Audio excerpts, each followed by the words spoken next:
Hello and welcome to your weekly tarot reading for the week of 9/22 through 9/28 of 2014. So this is your weekly September tarot reading brought to you by Nicholas. And oh my gosh, I'm having a hell of a week. I'll just start things out with, let's just go straight into the reading and maybe we can discuss some of the astrology coming up. And maybe we can do a quick week in review from what the cards said last week and kind of what my experiences were with those. Try to make this applicable and real and really apply to real life situations. So, as you can see, I'm actually in my workroom for once. I've actually kind of straightened it up. As you can see, all those books in the background, definitely read most of those. There's definitely some I haven't, but well, there's my 3-year-old about to probably come in. Okay, so for the card of the day for September 22nd, this is the Monday, is the Dream. This is the Osho Zen Tarot deck, and I like to use it because I have a lot of resonance with Osho. The second card for Tuesday is Trust, and this is the Knight of Water. So we've got two water cards starting out the week. I like the Osho deck. It kind of reminds me of the Rider-Waite deck,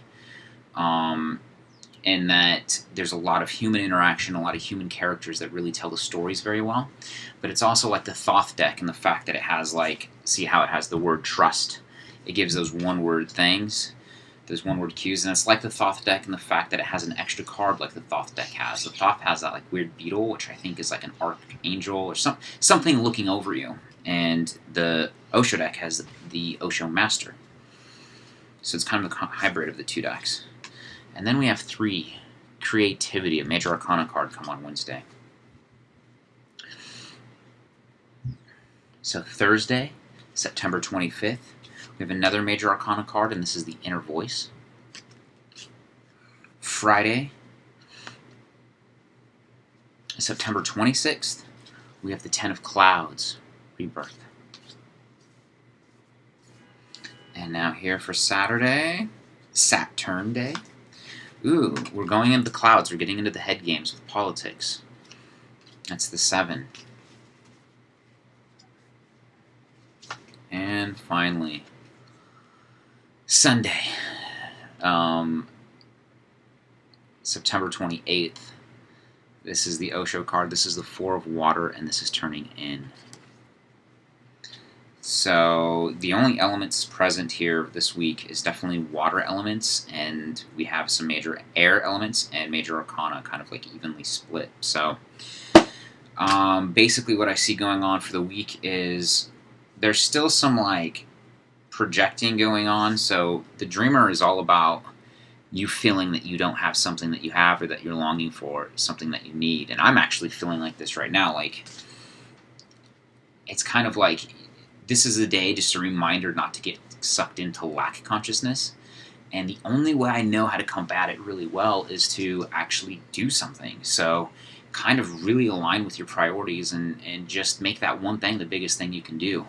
As you can see, I'm still wearing my Bronco jersey. I just watched them lose a overtime game to the Seattle Seahawks at Seattle, and that's crushing. My fantasy football team is being crushed, and everything else, like my computer is exploding on me every 2 minutes. I cannot use the FaceTime very well, so or the FaceTime camera to record an iMovie, and it's just giving me a lot of heartaches because I don't have a camera that I know how to use and get the video off of very well, and then B, you know, my wife's like, well, we just got to wait till you get the new iPhone 6, and then you'll have a good camera to use, but that's going to be 4 months away. So I'm just kind of stuck in a rock and a hard place. And I just kind of feel like that, where it's like you're in the fourth quarter and you're losing everything down the line, but you got to keep pushing. And it was kind of inspiring during the game because Russell Wilson, see, this is the Dream, and this is all predicated on the Dream story. But Russell Wilson, the quarterback for the Seahawks, they would say how he never went out during his college days. He never went out with the guys. He was staying at home studying, and he was practicing and honing his game and just constantly devoted 100%. No questions, no deviance into his passion, his dream as being a quarterback. And as you know, that's a pretty epic feat to be like one of 32 guys in the world to be a quarterback. A, you know, in the NFL, that's pretty huge. And then B, the fact that he's 5'11", and he's playing at the level he is in the sport he is. So the whole point of that is when you start getting distracted, how do you not let your energy get sucked into this? That's what Monday is all about. Don't get sucked into this dream. Focus on your one thing. What is that one thing? Trust Tuesday. Now you're going into the unknown and you're trusting the work that you're coming into. This is the Knight of Wands. It kind of reminds me of the Fool card where you just jump wholeheartedly. But the thing about this is about emotional, because this is the Water card. So the Knight of Water just definitely align with trusting your emotions and try not to go in a knee jerk. Just try to flow. Tuesday is about flowing. So then you can get into the major arcana. This is a great sign. 3, creativity. Don't forget to use it. Don't forget to exhibit it during the week. Come Wednesday, this is the Wednesday the 24th, creativity is open to us. This is a major arcana card, so these are major events that are coming in that we need to integrate. What I love about tarot is sometimes these events come past you and you don't see them. You don't realize that was a major event. So you kind of have to be a detective. That's what the cards do. You have this real tangible life that you see in 3D, and then you have this spiritual life that you don't really know about, and the cards help you become more conscious of that. The world is asking you to do something creative. The world is asking you to be outside the box, and the world is going to give you opportunities for those, and you need to reflect on your day what those opportunities were. Even if you miss them, just to reflect at night and acknowledge what that opportunity was is a very, very powerful movement toward aligning both that unconscious world with the real world and making them work together. This trusting relationship where the mind becomes a tool for you and that you're not used by it. That the real world is, of course, important, but that you can actually connect to something higher and use the intuition to help guide you. And come Thursday, this is Thursday the 25th. This is when Jupiter trines Uranus at 11:28 a.m. Pacific Daylight Time. So when this is happening, you have the inner voice. So this is a time to connect. This is a passive card.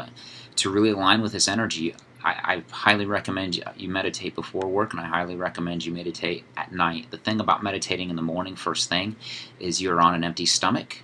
Not that food is bad, but food drains your energy and distracts you. So if you can be on an empty stomach when you wake up, and you can actually use this inner voice, this meditation, and you can just drink a ton of water, and then you can go into your meditation. Definitely the call for Thursday, and that's leading into a Rebirth card come Friday, the 26th, September 26th. This is the 10 of Clouds, and the Rebirth here is just to realize what stage you're in. The Camel is the stage where we're kind of the punching bag for everybody, and we do what everybody says no matter what. Then we get tired of that life and we move into the Lion, and we just kind of rebel no matter what, and we're kind of really assertive because we've really felt our own power. But now the Rebirth is coming into the innocent child, where the child is kind of an integration of both, that, allowing and pushing, kind of like, this child is so beyond that it's transcended that so much that that it just plays a beautiful melody, and that's how it gets its way through the world. So when you get a card like this on, what are we, Monday, Tuesday, Wednesday, Thursday, Friday, once again, this is Friday the 26th, you get a card like this is just a reminder that, something is changing, something new is happening, and just to be open and allow that energy to happen and see how you can use that energy. Like, we always think in two possibilities: either be a punching bag and just ignore it, or rebel with all of our might and yell. What is the third alternative? So Friday, think of that third alternative when you get into these situations and allow that rebirth to happen. Saturday comes along and it's going to want to push you, like on the spiritual journey says, 2 steps forward, 1 step back. And this is a step back day. So the cards haven't been lying to me. Sometimes these politics happen, and sometimes you're the perpetrator of them, or sometimes someone else is the perpetrator of them. But remember, this is all in the mental game. This is all just a cloud card. It can come just as fast as it goes. So the only thing I would encourage you is to, if you're doing something out of spite, or you're doing something, out of true intensity because it's going to get you the job done, don't play the politics. The politics is kind of like doing something to win in an overt, callous sort of way. you don't have to do that. Like, is there another solution? Can you be the bigger person today? Or if someone else is doing it to you, what creative way, what alternative solution can you do for experiencing that? And it's a good day to meditate on it and to really understand how you kind of co-created that situation to happen in the first place.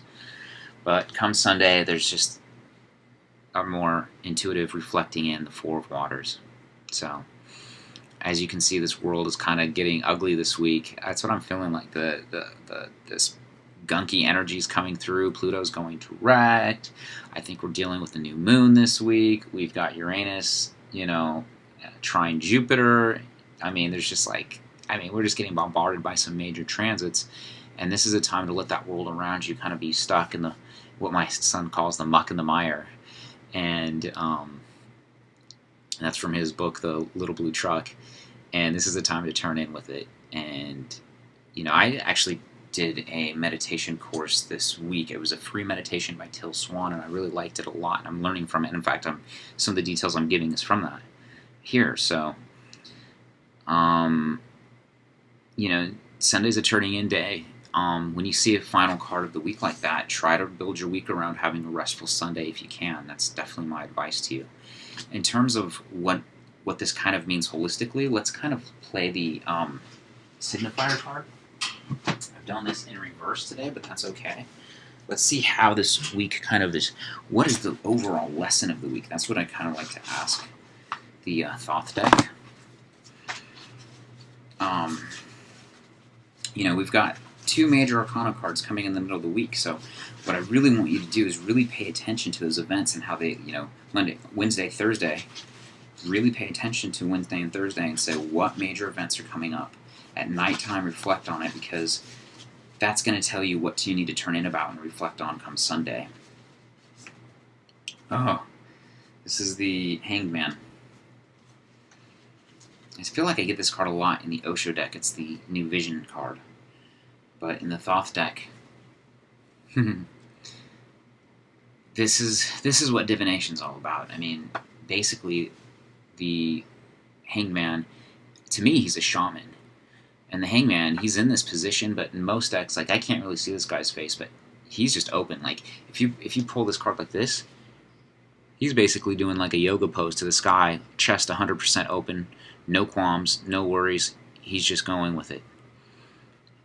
And it's sort of like what shamans have to do. They have to die 3 times before they're really considered a true shaman and have their true powers. And what we have to do is kind of understand our connection into that spiritual world and into the real world, and basically how do we integrate that. And using the tarot cards and using divination slowly allows you to kind of understand that extra something.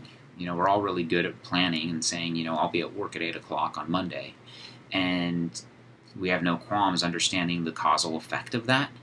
When you use divination and stuff, it's kind of like why we're doing that. How do we plug into that? What is our role in that? It answers those more existential questions. And this week is about that. This week is like it's kind of like letting the week happen to you and just being an observer of it and being open to it, no matter good or bad, and understanding our role in it. And the more we understand that role in it, the better healers we can be for ourselves and the better healers we can be for everyone around us. So it is a powerful week with 2 major arcana cards coming on Wednesday, creativity, and Thursday, that inner voice of reflection, and ending on making sure you can go inside, because you're going to have some type of rebirth and epiphany, but you're going to be compelled to play the politics. So just be ready for that meditative, intuitive state come Sunday. And yeah, this week for me has been pretty intense with just everything being thwarted that I wanted to do. It's kind of like watching the Bronco game today. It's like no matter how many times I tried to throw that final touchdown pass, it just didn't work, or the defense didn't come in through for me. So it's like my computer has been crashing. Usually I have all my videos done by now, and I can't do it. It's just not done. And I still have laundry to do on Sunday. That's not a normal routine for me. So it sounds petty and small, but it's like I tried to really set things up to to work out, and it's really funny how things are playing out. I've had a really hard time at work with social and situations and whatnot. I've had a really hard time at work with lots of workload. I've had really hard times at home and staying focused and energized for what I want to do. So last week when I looked at the cards, it was really funny. It's like a new vision, and the only thing I can say is that even though in this physical world, in this world, I feel like I'm being a hanged man and being a martyr, but it's that weird little hope that it is leading to something bigger. The universe keeps giving these signs that it's building us up. We're building new muscles we have to go through. And I really liked hearing that Russell Wilson story. It's like I kind of feel like a hermit studying this stuff. I study astrology constantly putting an output of videos. I'm constantly trying to get people's charts, and even if they're thankful or not, just try to read them and get them through. And I just got to keep my eye on the prize no matter what happens, and I got to just realize that you can't do it all. So that was kind of my week in review from last week. It is leading to something bigger. I just have to keep my arms open like the hangman. It's kind of like the Pluto sign. That's kind of like the Pluto glyph in astrology. So it's major power, major transformation. You probably can't see it, but you got to keep just going through, and you just got to pick that one thing you want to get your power behind, because those are the doors that are going to open. And even though you want to make a straight up climb, it's going to be a sideways journey through this path, and just keep going with it. So I hope that was helpful. I hope you have an excellent week. If you have any questions, comments, please leave them for me. My name's Nicholas, and have a great week.